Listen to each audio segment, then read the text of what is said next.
Assalamualaikum warahmatullahi wabarakatuh. Halo, perkenalkan saya atas nama Ainun Amiruddin dengan NIM 4522367 dari jurusan Administrasi Niaga, Program Studi D4 Administrasi Bisnis. Nah, kali ini saya akan menjelaskan materi tentang kartu kredit. Apa sih itu kartu kredit? Pokok bahasan yang akan kita bahas pada kali ini: pertama, pengertian kartu kredit. Kedua, jenis-jenis kartu kredit. Ketiga, syarat mengajukan kartu kredit. Keempat, cara kerja kartu kredit. Kelima, fungsi kartu kredit. Keenam, keuntungan menggunakan kartu kredit. Ketujuh, risiko dan kekurangan kartu kredit. Dan yang terakhir, ada tips mengelola kartu kredit. Jadi teman-teman, kalau kalian mau lebih tahu tentang kartu kredit, jangan skip video ini ya. Halo semuanya, di video kali ini kita akan membahas topik yang sangat penting dalam dunia keuangan pribadi. Apa ya kira-kira? Yaps, betul sekali, kartu kredit. Apa sih itu kartu kredit? Bagaimana cara kerjanya? Apa saja manfaat dan risikonya? Dan yang paling penting, bagaimana cara menggunakan kartu kredit dengan bijak agar tidak terjerat utang? Yuk, simak penjelasan lengkapnya. Apa sih yang kalian pikirkan ketika melihat dan mendengar kata kartu kredit? Kartu kredit adalah alat pembayaran non-tunai yang dikeluarkan oleh bank atau lembaga keuangan. Kartu kredit adalah alat pembayaran non-tunai yang memungkinkan pemiliknya untuk membeli barang atau jasa sekarang dan membayarnya nanti. Ketika kamu menggunakan kartu kredit untuk bertransaksi, kamu sebenarnya sedang berutang kepada bank penerbit kartu tersebut. Bank akan membayar terlebih dahulu ke toko atau merchant tempat kamu belanja, dan kamu akan menerima tagihan setiap akhir bulan. Bedanya dengan kartu debit apa? Kalau kartu debit langsung memotong saldo di rekening kamu. Kartu kredit justru memberikan kamu pinjaman sementara yang bisa kamu lunasi nanti, biasanya dengan jatuh tempo sekitar 30 hari. Yang kedua ada jenis-jenis kartu kredit. Yang pertama ada Visa. Visa adalah kartu kredit yang dikeluarkan oleh Visa International, jaringan pembayaran global yang diterima di berbagai negara. Adapun jenis-jenis limit dari Visa yaitu Visa Klasik, limit kreditnya hingga 5 juta rupiah. Visa Gold, limitnya itu hingga 100 juta rupiah. Visa Platinum, limit kredit mulai dari 75 juta rupiah hingga tak terbatas. Ada yang terakhir yaitu Visa Signature, limit kredit mulai dari 100 juta rupiah hingga tak terbatas. Yang kedua ada Mastercard. Mastercard adalah kartu kredit yang dikeluarkan oleh Mastercard Incorporated, jaringan pembayaran global yang juga diterima di banyak negara. Contohnya, kartu kredit Mastercard Gold bisa memiliki limit hingga 100 juta rupiah. Yang ketiga, ada BCA Card. BCA Card adalah kartu kredit yang dikeluarkan oleh Bank BCA yang menawarkan berbagai jenis kartu kredit dengan manfaat dan kelebihannya masing-masing, seperti BCA Visa, BCA Mastercard, BCA JCB, dan BCA Union Pay. BCA Mastercard Black limitnya bisa mencapai 50 juta. BCA Visa Black limitnya bisa lebih dari 50 juta hingga 250 juta. BCA Mastercard Platinum limitnya sekitar 20 juta. Yang keempat ada JCB. Kartu JCB adalah kartu kredit yang dikeluarkan oleh Jepang Credit Bureau, jaringan pembayaran yang fokus di Asia dan sebagian besar diakui di Indonesia. Umumnya, limit kartu kredit JCB mulai dari 5 juta rupiah hingga bisa mencapai 1 miliar rupiah, tergantung pada profil finalisasi nasabah. Yang kelima ada Union Pay, kartu kredit yang dikeluarkan oleh China Union Pay, jaringan pembayaran yang populer di China dan beberapa negara di Asia. Kartu kredit BCA Union Pay memiliki limit yang mengikuti limit terkecil antara 10 juta atau sesuai dengan limit kartu kredit BCA. Yang terakhir ada American Express. American Express adalah kartu kredit yang dikeluarkan oleh American Express, menawarkan berbagai jenis kartu kredit premium dengan manfaat eksklusif, seperti asuransi perjalanan dan insentif belanja. Beberapa kartu American Express memiliki limit kredit yang jelas, seperti BNI American Express Card yang memiliki limit 50 juta rupiah.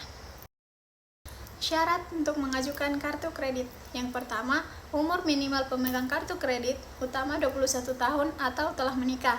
Yang kedua, penghasilan minimal per bulan sesuai ketentuan bank penerbit. Yang ketiga, dokumen pendukung seperti KTP, slip gaji, atau surat keterangan penghasilan. Cara kerja kartu kredit. Pengguna melakukan transaksi menggunakan kartu kredit. Bank membayar terlebih dahulu kepada merchant. Pengguna menerima tagihan bulanan dan wajib untuk membayar minimal pembayaran. Jika tidak dibayar lunas, akan dikenakan bunga. Cara kerjanya sederhana, tapi perlu dipahami agar tidak salah gunakan. Saat kamu berinteraksi, sistem kartu kredit akan mencatat jumlah pembelian. Bank akan membayar ke merchant dan kamu akan mendapatkan tagihan bulanan. Kamu diberi pilihan untuk membayar seluruh tagihan atau hanya sebagian. Disebut minimum payment. Tapi hati-hati, jika kamu tidak membayar penuh, sisa utang akan dikenakan bunga yang cukup tinggi, bisa mencapai lebih dari 2% per bulan. Jadi, penting banget nih teman-teman untuk memahami bahwa kartu kredit bukan uang gratis ya, melainkan pinjaman jangka pendek yang harus kamu kembalikan. Nah, selanjutnya fungsi kartu kredit.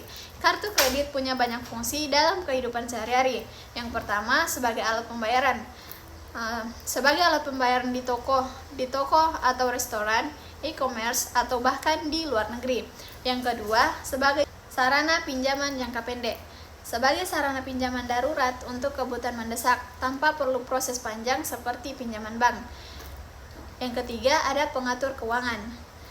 Sebagai alat pencatat keuangan, karena semua transaksi tercatat dan bisa kamu pantau setiap bulan.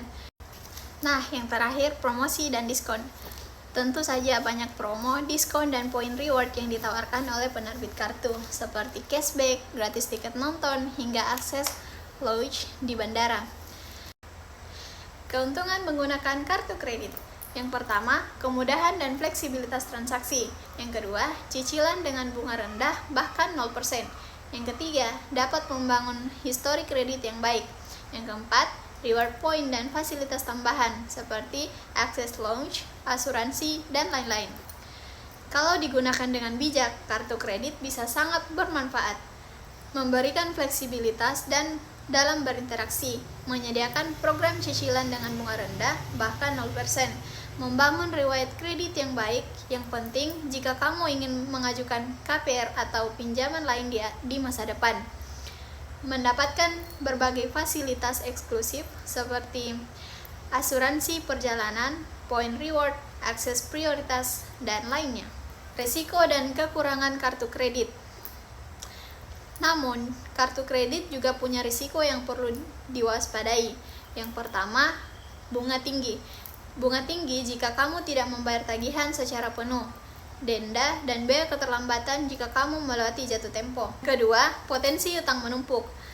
Utang yang menumpuk, terutama jika kamu hanya membayar minimum payment setiap bulan. Yang ketiga, ada biaya tambahan dan risiko penyalahgunaan. Seperti jika kartu kamu dicuri atau datanya diretas. Intinya, kartu kredit bisa jadi jebakan kalau kamu tidak disiplin.